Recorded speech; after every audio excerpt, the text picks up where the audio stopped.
வாழ்க வளமுடன். புத்தரும் சிறுமியும் ஒரு அழகான சின்ன கதை. கௌதம் புத்தர் ஒரு நாள் ஒரு கிராமத்துக்கு வர்றாரு. முழு கிராமமும் அவருடைய சொற்பொழிவை கேட்பதற்கு தயாராக இருக்காங்க. ஆனால் அவர் பேச தொடங்காமல் வந்த வழியவே பார்த்துட்டு காத்துட்ருக்காரு. ஏன்னா வர்ற வழியில் ஒரு சிறுமி அவரை பார்த்துட்டு, எனக்காக நீங்கள் காத்திருக்கணும், நான் எங்கள் அப்பாவுக்கு சாப்பாடு கொடுக்க போகிறேன், போயிட்டு நான் சீக்கிரமாக வந்துடுவேன், வர்ற வரைக்கும் நீங்கள் காத்திருக்கணும், மறந்துடக்கூடாது அப்படின்னு சொல்லி அனுப்புகிறா. அதனால் புத்தர் வந்து காத்திருக்காரு. இந்த காத்திருப்பு எதனால் அப்படின்னு தெரியாத மூத்தவர்கள் எல்லாம், கூடியிருந்தவர்கள் எல்லாரும் புத்தரை பார்த்து கேட்குறாங்க, நீங்கள் யாருக்காக காத்திருக்கீங்க? முக்கியமானவங்க எல்லாருமே வந்துட்டாங்களே, நீங்கள் உங்களுடைய உபதேசத்தை தொடங்கலாமே அப்படின்னு சொல்கிறாங்க. அதுக்கு புத்தர் சொல்கிறாரு, ஆனால் நான் யாருக்காக இத்தனை தூரம் வந்தேனோ அவங்க இன்னும் வரல, அதுக்காக நான் காத்திருந்து தான் ஆகணும் அப்படின்னு சொல்லிட்டு கொஞ்சம் நேரம் வெயிட் பண்ணுறாரு. கொஞ்சம் நேரத்தில் அந்த சிறுமி வந்துடுறா.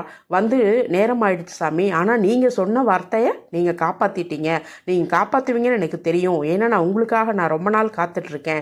நான் 4 வயசாக இருக்கும்போது உங்களுடைய பேரை முதல்ல நான் கேட்கும் பொழுது என்னுடைய உள்ளத்தில் ஒரு மணி ஓசை ஒலிக்க தொடங்குச்சு. அதுக்கப்புறம் 10 ஆண்டுகள் கடந்து போயிடுச்சு. அந்த நாள் முதல்ல நான் இன்னைக்கு வரைக்கும் நான் உங்களுடைய வருகைக்காக காத்திருக்கேன் அப்படின்னு சொல்கிறாரு. அதை கேட்டுட்டு புத்தர் சொல்கிறாரு, உன்னுடைய காத்திருப்பு வீண் போகல, உன்னை பார்க்கவே பிரபஞ்சம் என்னை இந்த ஊருக்கு கூட்டிட்டு வந்திருக்கு அப்படின்னு சொல்லிட்டு உபதேசத்தை ஆரம்பிச்சு முடிச்சிடுறாரு. உபதேசத்தினுடைய முடிவில் அந்த சிறுமி மட்டும் அவர்கிட்ட வந்து, என்னை உங்களுடைய துறவரத்தில் சேர்த்துக்குவீங்களா அப்படின்னு சொல்லி கேட்டிருக்கா. இப்போ நான் வந்து உங்களோட இருக்க விரும்புகிறேன், இதுக்கு மேலே என்னால் காத்திருக்க முடியாது அப்படின்னு சொல்கிறான்.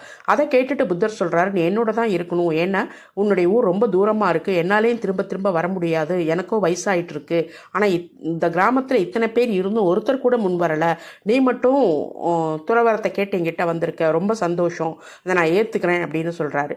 இதையெல்லாம் கேட்டுட்டு இருந்த முதன்மை சீடரான அனந்தா வந்து கேட்குறாரு, நீங்கள் தூங்க போகிறதுக்கு முன்னாடி நான் ஒரு கேள்வி கேட்கணும், நீங்கள் ஒரு சில இடங்களுக்கு ஒரு காந்த ஈர்ப்பு போல ஈர்க்கப்படுறீங்களா, இது எப்படி, என்ன சங்கதி அப்படின்னு சொல்லி கேட்குறாரு. அதற்கு வந்து புத்தர் சொல்கிறாரு, ஆமாம், நீ சொல்கிறது உண்மைதான், அதுதான் என்னுடைய பயணங்களை தீர்மானிக்குது. யாராவது தாகத்தில் வாடுறாங்க அப்படின்னு உணரும்போது என்னை தவிர அவங்களுக்கு வேற வழி இல்லை அப்படிங்கிற ஒரு கட்டத்தில் அந்த திசை நோக்கி நான் செல்வேன். ஆசான் சீடனை நோக்கி செல்கிறார், சீடன் ஆசானை நோக்கி செல்கிறான், எப்படியும் அவர்கள் சந்திப்பார்கள் என்றோ ஒரு நாள். அந்த சந்திப்பு உடலால் அல்ல, மனதால் அல்ல, அந்த சந்திப்பு ஆன்மாவினால் ஆனது. எப்படி 2 விளக்குகள் அருகே கொண்டு வந்தால் விளக்குகள் தனியாக இருந்தாலும் அவற்றினுடைய தீப ஒளி ஒன்றாகி விடுவது போல 2 உடல்கள் ஒரு ஆன்மாவாக இருப்பதனால் அதை உறவு என்று சொல்ல முடியாது. அது உறவே அல்ல, அது வேறு ஒரு சொல். ஆனால் அந்த சொல்லுக்கு மொழி கிடையாது. ஏன்னா மொழி மிகவும் ஏழை, அது ஒன்றுபட்ட ஒருமை நிலை என்று சொல்லி முடித்தார்.